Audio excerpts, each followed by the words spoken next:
Hi friends, ഇത് നമുക്ക് വഴുതനങ്ങ മെഴുക്കുപുരട്ടി എങ്ങനെ തയ്യാറാക്കാൻ നോക്കാം. അപ്പോൾ വഴുതനങ്ങ ഇഷ്ടമില്ലാത്തവർക്ക് വരെ ഇഷ്ടപ്പെട്ടു പോകും ഈ ഒരു രീതിയിൽ വയ്ക്കുകയാണെന്നുണ്ടെങ്കിൽ. അപ്പോൾ നമുക്ക് നോക്കാം ഇതിങ്ങനെ തയ്യാറാക്കാമെന്ന്.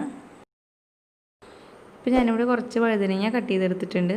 അപ്പോൾ ഈ ഒരു വലുപ്പത്തിലാക്കിയിട്ട് കട്ട് ചെയ്തെടുക്കുക. ഒരുപാട് ചെറുതായി പോകരുത്, അങ്ങനെയാണെങ്കിൽ ഇത് വാടി വരുമ്പോൾ ഒരുപാട് അങ്ങോട്ട് കുഴഞ്ഞു പോവും.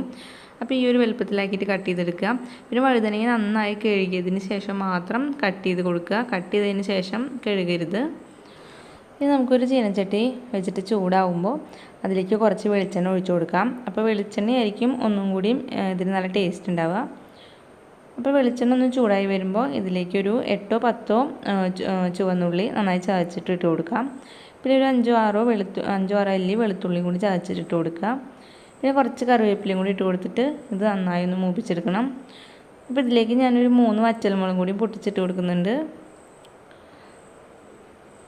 ഇപ്പോൾ ഇതൊന്ന് മൂത്ത് വന്നിട്ടുണ്ട്. ഇനി ഇതിലേക്ക് 1/2 ടീസ്പൂൺ മഞ്ഞൾപ്പൊടി, 2 ടീസ്പൂൺ സാധാ എരിവുള്ള മുളക് പൊടി, പിന്നെ ഒന്ന് നല്ല കളർ കിട്ടാൻ വേണ്ടി മാത്രം 1 ടീസ്പൂൺ കാശ്മീരി ചില്ലി പൗഡറും ചേർക്കുന്നുണ്ട്. ഇനി ഇതിലേക്ക് 1 ടീസ്പൂൺ ചതച്ച മുളകും കൂടി ഇട്ട് കൊടുക്കാം. അതിനുശേഷം ഇതെല്ലാം കൂടി നന്നായി ഒന്ന് മൂപ്പിച്ചെടുക്കാം. അപ്പോൾ ഇതിന് കുറച്ച് എരിവ് കൂടുതലായിരിക്കുമ്പോഴാണ് നമുക്ക് ചോറിൻ്റെ കൂടെയൊക്കെ കഴിക്കാനായിട്ട് നല്ല ടേസ്റ്റ് ഉണ്ടാവുക. അപ്പോൾ ഇത്രയ്ക്ക് എരിവ് വേണ്ടാന്നുണ്ടെങ്കിൽ നിങ്ങൾക്ക് മുളക് പൊടിയും ചതച്ച മുളകൊക്കെ കുറയ്ക്കാവുന്നതാണ്.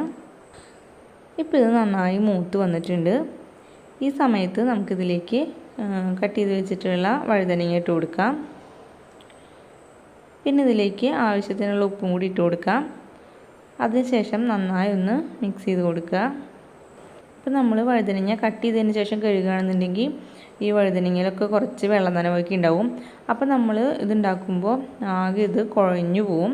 അതുകൊണ്ട് എപ്പോഴും വഴുതനങ്ങ കഴുകിയതിന് ശേഷം മാത്രം കട്ട് ചെയ്ത് കൊടുക്കുക. ഇനി ഇത് നമുക്ക് മൂടി വെച്ചിട്ടൊന്ന് തീ കുറച്ച് വെച്ചിട്ട് ഒരു മീഡിയം ഫ്ലെയിമിൽ വെച്ചിട്ട് നമുക്കിതൊന്ന് വാട്ടിയെടുക്കാം.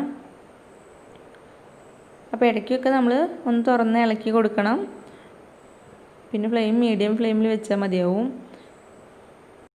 അപ്പോൾ ഇത് നന്നായി ഒന്ന് വാടി വരണം, അപ്പോഴാണ് നല്ല ടേസ്റ്റ് ഉണ്ടാവുക. ഇപ്പോൾ വഴുതനങ്ങ ഏകദേശമൊക്കെ വാടി വന്നിട്ടുണ്ട്. ഇനി നമ്മൾ ഒരുപാട് ഇട്ട് വാട്ടുകയാണെന്നുണ്ടെങ്കിൽ ഇത് ഭയങ്കരമായിട്ട് കുഴഞ്ഞു പോവും. അപ്പോൾ ഇത്രയും മതിയാവും. നമുക്ക് ഉപ്പ് നോക്കിയിട്ട് ഉപ്പ് കുറവുണ്ടെങ്കിൽ ആവശ്യത്തിന് ഉപ്പും കൂടി ഇട്ട് കൊടുത്ത് നന്നായി ഇളക്കിയതിന് ശേഷം നമുക്കിത് എടുക്കാവുന്നതാണ്. അപ്പോൾ ചോറിൻ്റെ കൂടെ കഴിക്കാൻ അടിപൊളി ടേസ്റ്റാണ്. അപ്പോൾ നിങ്ങൾ ഇതുപോലെ ഒന്ന് ട്രൈ ചെയ്ത് നോക്കുക. എന്നിട്ട് നിങ്ങളുടെ അഭിപ്രായങ്ങളെല്ലാം എന്നെ കമൻസായിട്ട് അറിയിക്കുക. പിന്നെ ഈ വീഡിയോ ഇഷ്ടപ്പെട്ടാൽ ലൈക്ക് ചെയ്യാനും ഷെയർ ചെയ്യാനും മറക്കരുത്. പിന്നെ ഈ ചാനൽ പുതിയതായിട്ടാണ് ആരെങ്കിലും കാണുന്നതെങ്കിൽ പ്ലീസ് ചാനൽ ഒന്ന് സബ്സ്ക്രൈബ് ചെയ്യണേ. അപ്പോൾ ഇനി വേറൊരു വീഡിയോ ആയിട്ട് കാണാം. അതുവരേക്കും എല്ലാവർക്കും ബൈ.